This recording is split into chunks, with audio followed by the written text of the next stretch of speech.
Senator Caroline Menjivar, the district that represents where Keith Porter was murdered.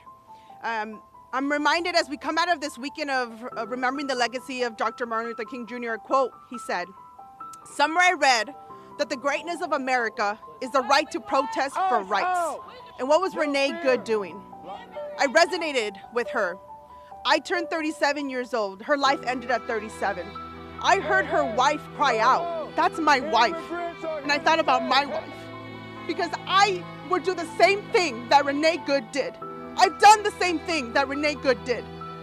Protest as an ally for our rights, for anyone's rights. And she was murdered, and she was called a domestic terrorist.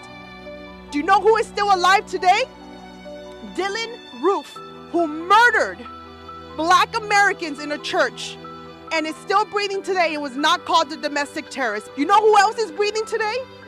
James Holmes, who murdered people in the Aurora Theater and is still breathing today and was not called a domestic terrorist.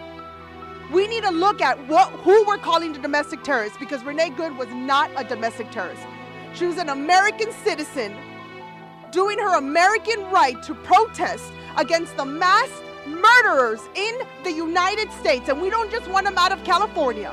We want them out of the United States, because ICE needs to be abolished today, not tomorrow, because these are mostly men with fragile egos that couldn't cut it to be real law enforcement, that couldn't cut it in the military, and decided to put on a fake uniform and a mask to go round up you and me for the color of our skin or for being allies to these individuals. So I'm standing with my colleagues to say enough is enough. Enough is enough. We want you out. This is not the United States that I signed up to defend when I became a United States Marine.